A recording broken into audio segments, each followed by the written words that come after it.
प्यारे बच्चों, आप सभी का स्कूल ऑफ ज्योग्राफी चैनल पर स्वागत है। आइए आज हम लोग आपके परीक्षा के दृष्टिकोण से कुछ प्रश्नों का उत्तर ढूंढते हैं।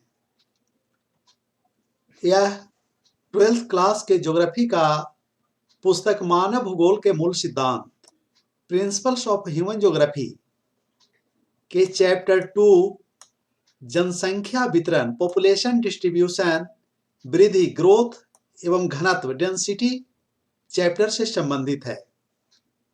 इस चैप्टर से पूछे जाने वाले महत्वपूर्ण प्रश्नों पर हम चर्चा करेंगे और इसी तरह के प्रश्न अक्सर परीक्षाओं में पूछे जाते रहे हैं, तो इसे हम लोग ध्यान से समझेंगे, पढ़ेंगे।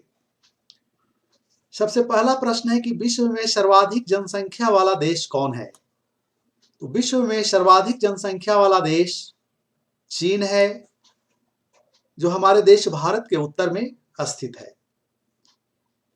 अगला प्रश्न है जनसंख्या के आधार पर भारत का विश्व में कौन सा स्थान है? तो जनसंख्या के आधार पर भारत का विश्व में दूसरा स्थान है और भारत से केवल एक देश की जनसंख्या अधिक है, वह चीन है। अर्थात चीन विश्व का सबसे सर्वाधिक जनसंख्या वाला देश है, जो हम लोग अभी देखें। विश्व की कुल जनसंख्या का कितना प्रतिशत भाग भारत में है? तो विश्व की कुल जनसंख्या का 17.7% भाग भारत में है। अर्थात अगर 100 व्यक्ति विश्व का एक जगह जमा हो जाएगा तो उसमें लगभग 18 व्यक्ति केवल भारत का होगा। इतनी अधिक जनसंख्या है। प्रश्न संख्या 4 है 2011 की जनगणना के आधार पर भारत का जन घनत्व अर्थात जनसंख्या घनत्व डेंसिटी कितना है? तो 2011 की जनगणना के अनुसार भारत का जनसंख्या घनत्व 382 व्यक्ति प्रति वर्ग किलोमीटर है।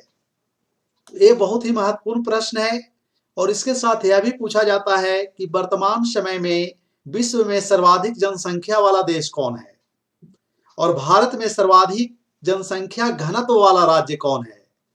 तो भारत में सर्वाधिक जनसंख्या घनत्व वाला राज्य बिहार है। सबसे अधिक जनसंख्या किस महाद्वीप में स्थित है? तो सर्वाधिक जनसंख्या जिस महाद्वीप में हम लोग रहते हैं अर्थात एशिया में स्थित है। अब यहाँ एक प्रश्न यह पूछा जाता है कि विश्व के सर्वाधिक जनसंख्या वाले क्षेत्र कौन कौन हैं? या 4 ऑप्शन देगा, उसमें से एक चुनना रहेगा। तो विश्व के सर्वाधिक घने बसे क्षेत्र जनसंख्या वाला क्षेत्र दक्षिण एशिया, जिसमें भारत, पाकिस्तान, बांग्लादेश, श्रीलंका आदि स्थित है। तो ये दक्षिण एशिया वाला भाग है। उसके बाद दक्षिण पूर्व एशिया, जिसमें द्वीपीय देश इंडोनेशिया, मलेशिया आदि स्थित है, और पूर्वी एशियाई देश जिसमें चीन, जापान स्थित है। तो ये सर्वाधिक घना बसा क्षेत्र है। इसके अतिरिक्त पश्चिम यूरोप का भाग भी अधिक जनसंख्या वाला क्षेत्र है। तो विश्व के कुछ अधिक जनसंख्या वाले क्षेत्रों के बारे में पूछा जाता है। आप इसे मानचित्र पर देखें कि कहां कहां अधिक जनसंख्या पाई जाती है। अगला प्रश्न है अफ्रीका महाद्वीप में सबसे अधिक जनसंख्या वाला देश कौन है? तो अफ्रीका महाद्वीप के कुछ प्रमुख देशों का नाम रहेगा, जैसे मिस्र उत्तरी भाग में स्थित है, नाइजीरिया पश्चिमी भाग में स्थित है, दक्षिण अफ्रीका दक्षिणी भाग में स्थित है। तो ये सब देशों का नाम रहेगा जो अफ्रीका महाद्वीप के बड़े बड़े देश हैं और यहाँ की जनसंख्या अधिक है। इसमें से एक चुनना रहेगा। तो नाइजीरिया जो पश्चिमी भाग में स्थित है, वहां अफ्रीका में सबसे अधिक जनसंख्या पाई जाती है। अगला प्रश्न है भारत से अधिक जनसंख्या वाला देश कौन है? तो हम लोगों ने पहले देखा है कि भारत विश्व का दूसरा सर्वाधिक जनसंख्या वाला देश है और भारत से एकमात्र सर्वाधिक अधिक जनसंख्या वाला देश चीन है, जो विश्व का सर्वाधिक जनसंख्या वाला देश भी है। अर्थात इस प्रश्न का उत्तर होगा चीन, चाइना। प्रवास माइग्रेशन का एक प्रमुख कारक प्रतिकर्षण का संबंध किससे है? प्रवास यानी जनसंख्या का एक स्थान से दूसरे स्थान पर जाकर बसना। तो ये जो प्रवास में का एक प्रमुख कारक प्रतिकर्षण है। प्रतिकर्षण का अर्थ यह हुआ कि किसी क्षेत्र में लोगों को रोजगार नहीं मिल रहा है, आय का साधन नहीं है, तो वहां से वो दूसरे जगह पर जा रहे हैं। तो जिन कारक के कारण दूसरे जगह पर जा रहे हैं वह कारक प्रतिकर्षण कहलाता है। अब है प्रमुख कारक प्रतिकर्षण का संबंध किससे है? तो इसमें कई ऑप्शन रहेंगे, जैसे जन्म दर, मृत्यु दर, प्रवास, ये सब प्रतिकर्षण से संबंधित कारक हैं। अगला प्रश्न है, जनांकिकीय संक्रमण की किस अवस्था में जनसंख्या विस्फोट होता है? पॉपुलेशन एक्सप्लोजन की स्थिति जनांकिकीय संक्रमण डेमोग्राफिक ट्रांजिशन की किस अवस्था में होता है? तो सबसे पहले हम लोग यहाँ यह समझें कि जनांकिकीय संक्रमण क्या है। तो जनांकिकीय संक्रमण डेमोग्राफिक ट्रांजिशन एक सिद्धांत है, थ्योरी है, जो जनसंख्या के वृद्धि का सामाजिक जीवन से संबंध को दर्शाता है। अर्थात यह एक वैज्ञानिक सिद्धांत है जो जनसंख्या के वृद्धि कैसे कैसे होती है किसी समाज का, उस पर सामाजिक कारक का प्रभाव पड़ता है, इसके बारे में बताता है। इसकी 4 अवस्थाएं पाई जाती है, जिसमें दूसरी अवस्था की विशेषता है कि जिसमें जन्म दर अधिक रहता है और मृत्यु दर कम हो जाता है। अर्थात जन्म दर अधिक और मृत्यु दर कम होने से क्या होता है? जनसंख्या वृद्धि अधिक होने लगती है, क्योंकि मरने वालों की संख्या कम हो जाती है और जन्म लेने वालों की अधिक रहती है, जिससे जनसंख्या में तीव्र गति से वृद्धि होती है। और इसी अवस्था को जनसंख्या विस्फोट, पॉपुलेशन एक्सप्लोजन की अवस्था कहते हैं। अब अगला प्रश्न है कि जनांकिकीय संक्रमण का सिद्धांत पहली बार किनके द्वारा दिया गया था? तो जनांकिकीय संक्रमण का सिद्धांत पहली बार थॉम्पसन के द्वारा दिया गया था। इसका उत्तर होगा थॉम्पसन। अब आगे है कि किस महाद्वीप की जनसंख्या वृद्धि दर सबसे कम है? अर्थात वैसे महाद्वीप का नाम बताना है जहां वृद्धि दर, ग्रोथ रेट सबसे कम है। वह विश्व का सबसे विकसित महाद्वीप है। अधिक विकास होने के कारण जन्म दर पर भी नियंत्रण स्थापित कर लिया गया है और मृत्यु दर पर भी स्वास्थ्य सुविधा बढ़ने के कारण नियंत्रण स्थापित हुआ है। तो इसका उत्तर सोचिए क्या होगा, कौन विकसित महाद्वीप है? तो विकसित महाद्वीप है यूरोप, अर्थात इसका उत्तर होगा यूरोप। आगे है जन्म दर, बर्थ रेट और मृत्यु दर, डेथ रेट में के अंतर को क्या कहते हैं? तो जन्म दर, मान लिया जाए कि जन्म दर 25 है और मृत्यु दर 10 है, तो दोनों के बीच अंतर हुआ 25 और 10 के बीच 15 का। तो ये जो 15 व्यक्ति की जनसंख्या जो बढ़ी जन्म दर और मृत्यु दर के कारण, इसको क्या कहेंगे?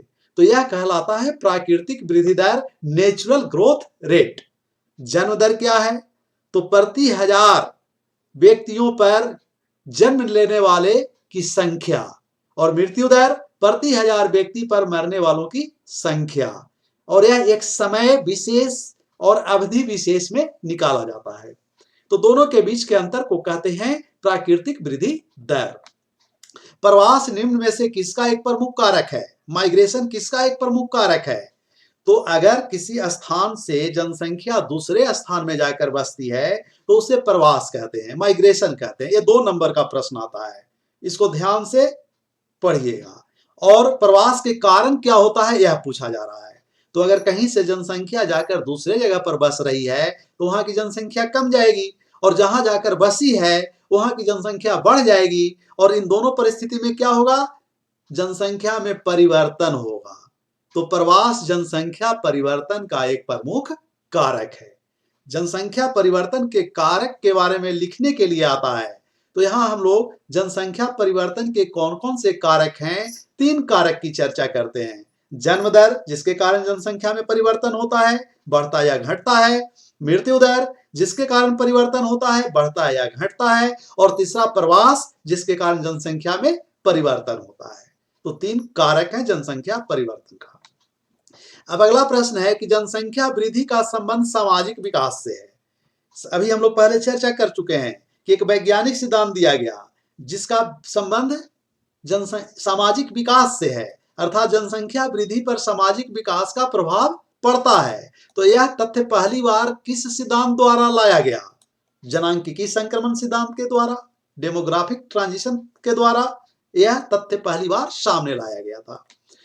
विश्व की जनसंख्या 6 से 7 अरब अर्थात 1 अरब बढ़ने में, जो अंतिम 1 अरब बढ़ा 6 से 7 अरब हुआ, तो 6 से 7 अरब होने में कितना समय लगा? तो मात्र 12 वर्ष की अवधि में विश्व की जनसंख्या 6 से 7 अरब हो गई। ये अक्सर पूछा जाता है। कुल क्षेत्रफल, किसी देश का, राज्य का कुल क्षेत्रफल और वहां की कुल जनसंख्या, अर्थात कुल जनसंख्या और कुल क्षेत्रफल को विभाजित करते हैं, तो इसके द्वारा क्या निर्धारित किया जाता है? तो वहां की जनसंख्या घनत्व इससे पता चलता है। अर्थात कुल क्षेत्रफल और कुल जनसंख्या से क्या ज्ञात करते हैं? जनसंख्या घनत्व, पॉपुलेशन डेंसिटी। और अब आप बताइए पॉपुलेशन डेंसिटी क्या है, यह पूछा जाता है। तो जनसंख्या घनत्व का अर्थ है कि प्रति वर्ग किलोमीटर रहने वाले लोगों की संख्या, 1 वर्ग किलोमीटर में कितने लोग निवास करते हैं। जैसे अभी हम लोगों ने देखा 2011 की जनगणना के अनुसार भारत में प्रति वर्ग किलोमीटर 382 लोग रह रहे हैं, जिसे भारत की जनसंख्या घनत्व कह रहे थे।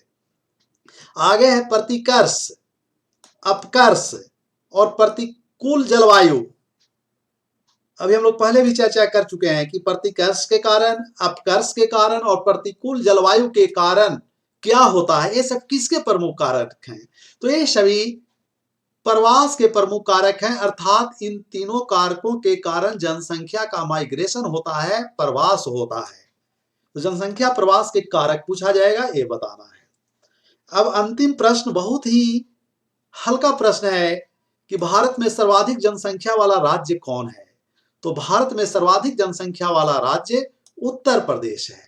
तो इस तरह से हम लोगों ने इस अध्याय के महत्वपूर्ण प्रश्नों पर विचार किए, चर्चा किए। प्यारे बच्चों, अब इसी तरह से इससे संबंधित कुछ और प्रश्न हैं जिसके बारे में सोचिए, और इन्हीं प्रश्नों के अंदर से आपके परीक्षा में पूछे जाएंगे, और वे 1 नंबर के मल्टीपल चॉइस के रूप में रहेंगे, जिसमें 4 विकल्प रहेगा, या 2 नंबर के प्रश्न लिखने वाले भी रह सकते हैं। तो इस तरह से आप अपनी तैयारी को पूरी कर सकते हैं।